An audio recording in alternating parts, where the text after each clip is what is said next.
What's going on, guys? Welcome back to the channel. I'm Just United. A Merry Christmas and a Happy New Year to you all.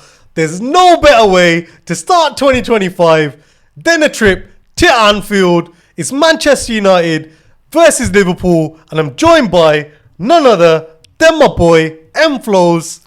You already know, people. Yo, man, Gov, it's good to be back on the show. And I mean, I don't know about no better way for you guys. It's a really, really difficult trip for you guys to Liverpool and to Anfield. And listen, there's a lot to discuss, so let's get straight into it. I watched Amorim's press conference earlier today, and he said that Rashford's ill. He might not make the squad, etc. I mean, we've seen managers do this before, and players come out and say they're unwell. We had Coutinho with his back saga, and then Barcelona came in with a bid. Could you see something like that happening with Rashford? I'm not sure, because I think, nobody really knows what's going on in Marcus's head. And, he hasn't been in the best form this season. Mm-hmm. And I don't want him to leave. I personally think that, if we had a good team, he would do well. But the problem is he's been through so many teams that have been poor that maybe he's just lost his way a little bit. And, I'd like him to stay. I don't want him to leave. But maybe Marcus needs a new challenge. Maybe he does need a fresh lease on life that will help him get back his form and see him playing the way that we like to see him play. I don't know if he will go abroad or he'll go. I think he needs to stay in the Premier League if he's going to go anywhere, because that's the only way that he gets back into the England team as well. Marcus, hope you find your way and you get back to the way that we seen you play 2 seasons ago. Marcus is one thing, and then you got the other issue. And you know what? There is another big issue that I did want to ask you as well. Sorry to interrupt you. Is the other day against Newcastle, Zirkzee hooked off after like half an hour. The fans booing him. Do you think that was justified? Do you think it was fair that he got all that? I think it was justified from the fans, because if the manager's hooking you off, he's obviously seen that something that he doesn't like. And then the fans are going to jump on that, because they're going to be like, what's going on? Why is he getting hooked off? They obviously agreed with the manager and booed him. I don't agree with the booing, because, his confidence is going to be shot now. He's just joined the club. It's his first season. And, I don't think that he deserves to be booed. There could have been any player, bar probably Kobe Mainoo, that could have been booed in that game and could have been hooked within 30 minutes. And, like I said, his confidence is going to be shot. And I hope, he doesn't take it too harsh on himself. Another player that I want to talk about, whose form has been up and down this season, is Arne, because this guy, honestly, he's been so poor this season. And, I thought he turned the corner at the start of the season. I'm hoping for this game, he stands up, he commands his box, he catches them crosses, he's commanding in his own area. And when he is playing out from the back, I've seen it so many times this season, I want him to be quicker on the ball and firing those balls to either our midfield or our attackers in our wingers in Ahmad and our striker in Højlund, because far too often this season we've gone behind in the game and he thinks that he's got all the time in the world. Like, going to Anfield, you're not going to have that time. That stadium will eat you up. It's funny that you say that, yeah, because at the start, United fans were raving about Anana this season, etc. But, he's had a massive drop-off in his form of late. You guys are leaking goals left, right and centre. I mean, the defence doesn't help as well, but Anana's really, really not covering himself in any glory. And if United are to take anything away from Anfield, he needs to turn up and be pretty much like prime Courtois in those like Champions League finals. Oh, you got bad memories from that, haven't you? I mean, you guys have got worse memories. No, there's more to come. I have a feeling there's more to come. But the 2 players that I want to discuss, obviously you know more about them than I do. Luis Diaz and Mohamed Salah. I mean, listen, look, for you guys to get any results, they need to have a stinker, and I just can't see it happening. In the last game, Luis Diaz came on, scored 2 goals, etc. And then Salah was pretty much having a terrible game, and he still got on the score sheet. And look, Salah just loves playing against you guys. 16 games has played, 15 goals, 6 assists. And his form this season, you know, I think it's 17 goals, 13 assists. I just can't see how you guys are going to deal with him when he's in such red hot form. And it's at Anfield. But, you know, like, we could double up on him and we could deal with him. Like, there's been games in the past where we have dealt with him. Yes, I'm not saying we haven't stopped him from scoring, but we can make his game quieter than usual. But the other player that I wanted to discuss in Luis Diaz, because that last game when we played at Old Trafford, honestly, he was tearing us apart.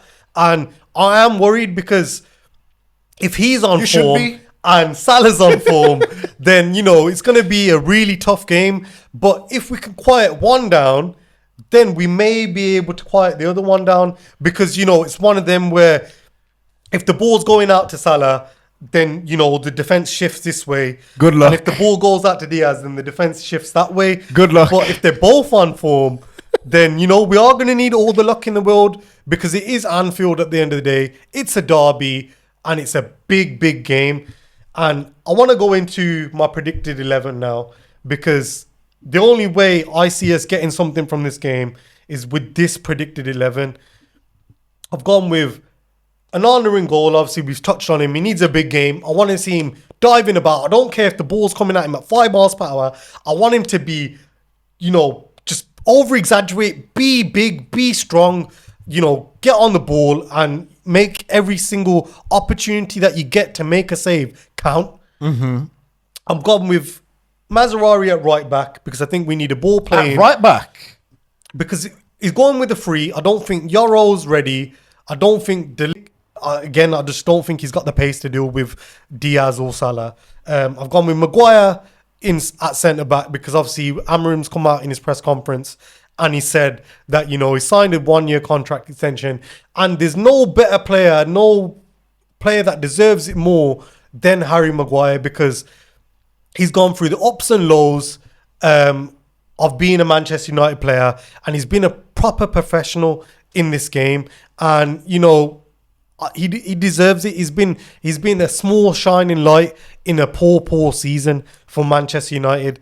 I've gone with Lisandro Martinez at left centre back in that back three. I've gone with Ahmad at right wing back, and then I've gone with Kobe Mainoo and Ugarte in midfield, because we've seen the Casemiro and the Eriksen midfield just does not work. There's no legs. Class. There's no legs.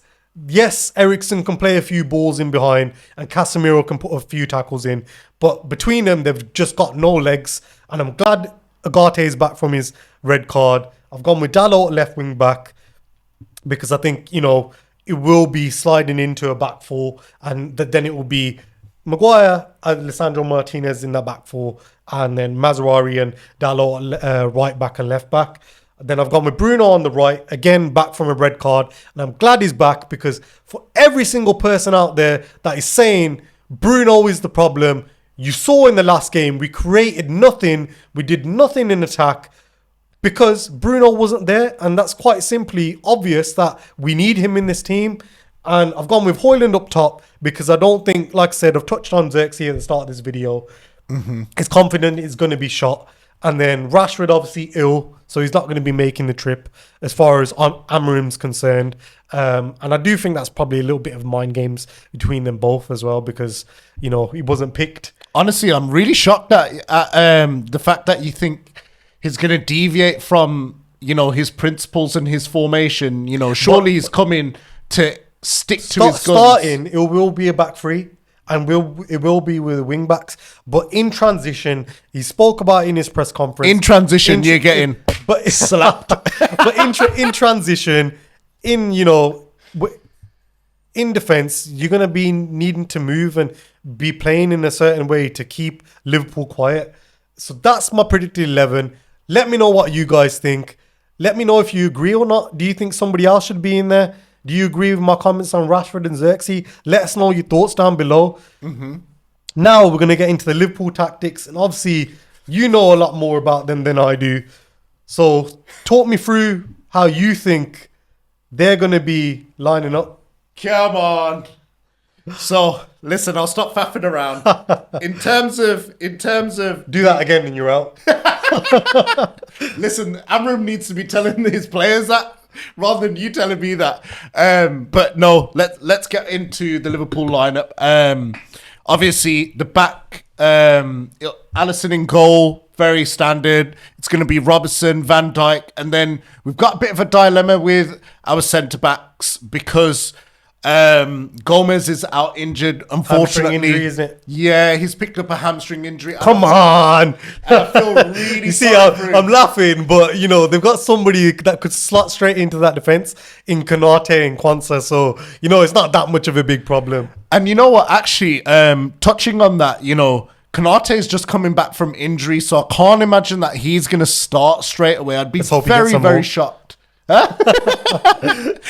So I do think that Kwanzaa is gonna start, which I'm not too concerned about. I think if anything, I hope that he has a great game. You know, he's lacking a bit of confidence, etc. You know, he's not really started a lot of games. So I'm hoping if he does start, he just has a really flawless game. We've got a couple of question marks in there in Joe Gomez being injured at centre back. Then the other question mark that we've got in there is in midfield in the 10. Who would you have starting there out of who's it? Szoboszlai and Curtis Jones.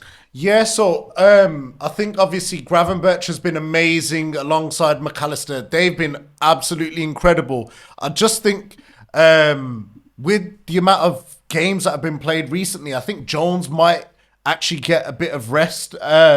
And I think Szoboszlai will start. And I think it's really a toss-up between both of them. They've both been amazing. I just think that it depends on who's a bit more fresher. And Szoboszlai's had some really great games recently. So I do think it might be him that starts. And then, you know, we've already touched on how amazing Mohamed Salah's been. And, of course, how revitalized Luis Diaz has also been as well. But you forgot to, you know, consider No. as well. So, you know, I didn't forget about him. It's just the one that I'm more worried about is Luis Diaz and Salah. And obviously, we know... Listen, mate, you need to be worried about Jota as well coming in. And then Nunes. We don't even know what that guy wants to do, whether he wants to sky the ball into the stands or whether he's actually going to score the easiest goal or, you know, take the most difficult shot and put it in the back of the net. And obviously, you know, as you can see with that graphic on screen now, McAllister and Gravenberch are going to be firing those balls in to Diaz and Salah and Gakpo. And, you know, they're going to be heading for that box because they're full of confidence right now. And, you know, the other player that I wanted to touch on, which I'm sure you want to talk about as well, is Trent. And what are your thoughts on Trent potentially leaving and agreeing to move now in January? Or would you prefer that he goes on a free in the summer? So, you know what? I think it's a risk versus reward thing. He ain't moving this window at all. Liverpool aren't just going to let it happen, you know. We're fighting on four fronts. It doesn't matter how much money, you know, whether it was 100 million or whatever, I just don't think that he would go. You know, fighting for the Premier League. We didn't get that chance to celebrate with our fans, etc. last time. And I think that if, you know, it did boil Nobody down, cares. and if it did happen, I know you're definitely not joking, but that's cool. That's cool. We can work with that. But I think that, of course, you know, if, let's say, worst case scenario, we did sell him for whatever amount Madrid are offering. Listen, let's just get this straight as well. For 20.7 million, you can't even buy a bog standard championship player nowadays for that much. So I agree. You know, there's that, and then of course he's it might impact his performance a little bit. I can't imagine it will. He just seems way too professional. But you know, imagine if we did sell him, and then later on down the line, there's some games that maybe he could have, you know, impacted. Impacted and been that difference maker. I think the fans would never let the board live that down. So yeah, I just can't see that happening. Okay. I hope he just has a flawless performance and he puts that. Yeah, just not against United. But now we're going to get into the fun part of the episode, the predictions. The rest of it not fun? But before we do that, don't forget to hit that like, share, and subscribe button. Let us know your thoughts down below. Let us know what your predictions are for this game. So, we'll start with you. What is your prediction for this game? Listen, it's going to be an Amorim massacre at Anfield. It's just... We're feeling that confident, yeah. Listen, super confident. I just can't see anything else but a Liverpool win. I think it'll be 4, maybe 5-0. I can see like maybe Salah or Gakpo getting a brace. Yeah, I really do think that's what the score's going to be like. Tell me what do you think your prediction is? Obviously, I want the win. We desperately need a win because, you know, we're closer to that relegation battle than we are to a top 4 battle. Getting relegated. Or even those European spots. So, you know, I'm hoping we get the win. I'm not as confident. As I wasn't confident going into the City game of getting a win, I wasn't confident in that either. But for this game, I'm going for a 2-2 draw because I do think... 2-2? I do think there'll be... Where do you think you're scoring these 2 goals from? I just got a feeling it'll be a draw. Yeah, mate. I'm going for high scoring because, like I said, in this kind of game, the form goes out of the window. So I'm going for a 2-2 draw. That was my prediction for the game. Let me know if you agree. That was a match preview. I don't agree with for that. the Manchester United versus Liverpool game. And we'll catch you on the next one, guys. See you later. Peace. Peace.